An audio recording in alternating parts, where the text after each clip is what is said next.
Blue light has a bad reputation right now. Many people are even trying to turn their screens red just to avoid the blue. But the full story on blue light has as much to do with getting natural blue light outside in the sun as it does changing the colors on your screens.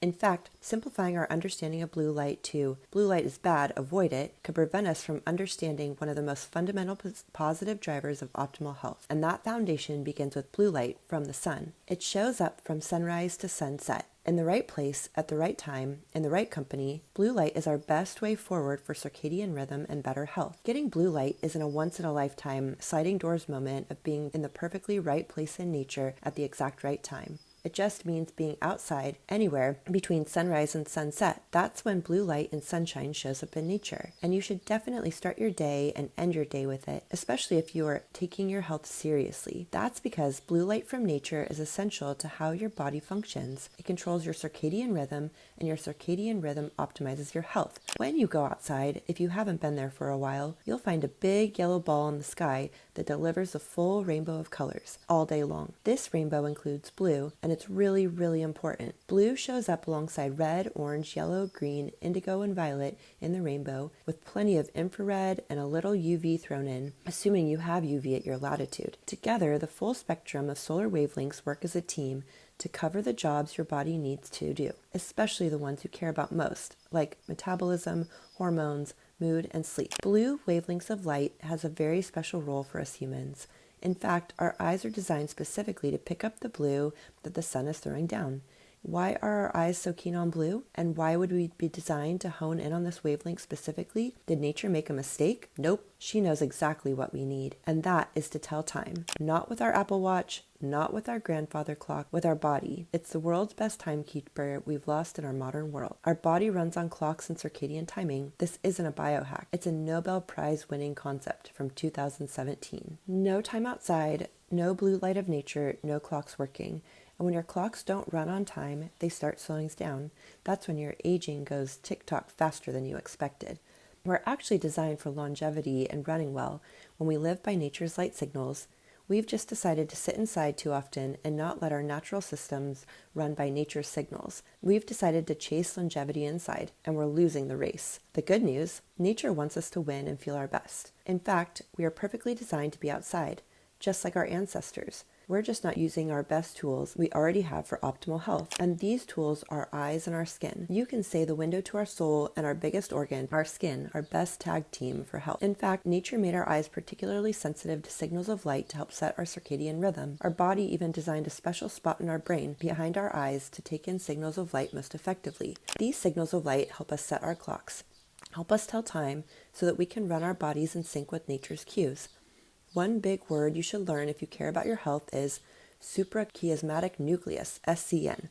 Kind of like superfragilisticalidocious, but much more important. The SCN is known as our master clock and looks for light every single morning to come into our eyes and get our body going. It basically starts the trains going as the master clock in our brain signals all of our other organs, digestive included, to get going, to wake up, to prepare for what's coming. And it's waiting for you to literally shoot nature's signals through your eyes, back through your retina, and into this spot in your brain. This master clock runs every organ in our body. And if we don't get our circadian rhythm in sync with this blue light through our eyes every morning, our body clocks go on tilt, and so does our health. What's our SCN looking for? Signals of blue light. It's why the sun starts our day with the blue at sunrise, along with red and green primarily, which have their own set of roles and contributions we will get to later. What you do need to know is that blue is important when it is outside. Why do we love it? It starts our clocks. It's our get up and go wavelength. It's the blue light of nature that makes the cortisol we love, the one that gets us up and going, motivated and alert, not strung out, exhausted and tired. That's the unnatural blue light we get from screens. We'll cover that rogue inside wavelength later as well. This is about blue light, the good kind. And unless you live under a rock, you've probably felt the difference between the blue sesh outside and the blue sesh inside. One makes you feel good, the other doesn't. You feel the difference. Your mitochondria in every tissue and every organ of your body feels the difference. And frankly, they're not too happy about the inside blue. Your mitochondria are looking for blue light signals from nature, and you are giving them signals from a screen that they simply don't understand. Blue light from the sun first appears at sunrise, crescendos midday, and gradually tapers off towards sunset. You can find blue light outside all day long. That predictable rhythm is how your body tracks time. When the blue light fades at dusk, your brain gets a signal that the day is over and starts preparing for sleep and recovery. It's a beautifully designed system that has worked for as long as humans have existed. Now, here's where blue light goes wrong. The blue light inside is solo. It is a high-intensity blue light unaccompanied by the other wavelengths of nature. It's rogue, it's unnatural, and your mitochondria absolutely hate that. It looks nothing like a signal from nature. The blue light coming off your phone screen, your laptop, your LED overhead light, and your television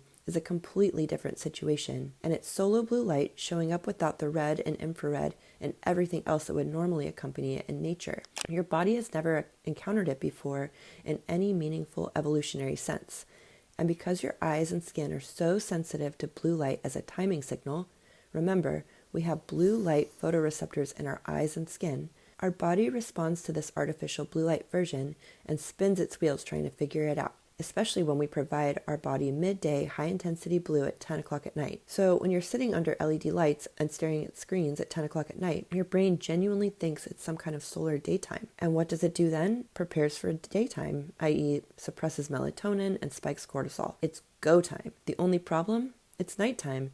You're wired and tired and can't get to sleep because you've crushed your melatonin, boosted your cortisol, and can't stop eating because your glucose is also spiked. Your system is running in daytime alert mode when it should be winding down, and then you wonder why you can't sleep. The downstream effects of this are not minor. Disrupted melatonin production means your body can't run its nighttime repair processes properly. Melatonin is a critical antioxidant and repair signal that your cells depend on to clean up damage, fight illness, and recover from the day. When artificial blue light at night keeps dissolving in your metabolism before it can do its job, your cells can't do that nightly maintenance window. Over time, that adds up. Studies have shown that LED lighting after dark significantly increases the risk of breast cancer and other diseases. Female shift workers, people whose schedules force them into chronic nighttime light exposure, carry a 50% higher risk of breast cancer than the women whose light environment follows a natural circadian rhythm. Your skin, your biggest organ, absorbs artificial light too, not just your eyes. Just as your skin soaks in the full spectrum of sunlight during the day, it's also absorbing the artificial light you're sitting in under dark. That's another reason covering up in the evenings matters, not just protecting your eyes. This is the blood sugar piece that most people have never connected to their light environment, so the artificial blue light we flood ourselves with at night keeps our metabolism running in a more active state, and the result varies from elevated blood sugar, late night cravings, and insulin resistance. The midnight snack habit is not often about hunger at all. It's actually about what the light in your environment is telling your cells. The one we're telling you is your most important timekeeper. The only problem is our days are looking a lot more like nights. We're spending over 80% of our time indoors. The classroom and workplace situation is worth addressing specifically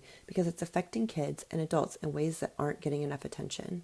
The overhead LED lights in most classrooms flicker at a frequency that creates chronic stress response in the nervous system. Targeted artificial blue light at those color temperatures and intensities disrupts circadian rhythm, raises cortisol, and throws the brain timing off in ways that show up in attention and focus problems. Research has captured the immediate effect of blue light on attention deficit students, and the connection is real. We cannot build healthy, focused children's brains under LED lights and iPads, and the same applies to adults working full days under the same conditions. More outdoor time, more natural light, and better lighting options in schools and workplaces would move the needle on a lot of things that we currently attribute to other causes. Hospitals are one of the more troubling examples of this problem. Historically, hospital architecture incorporated sun decks and natural light as part of patient recovery. Today, most hospitals are flooded with artificial blue light and no balancing wavelengths of red or infrared. The people going there to heal are recovering under some of the worst possible light conditions,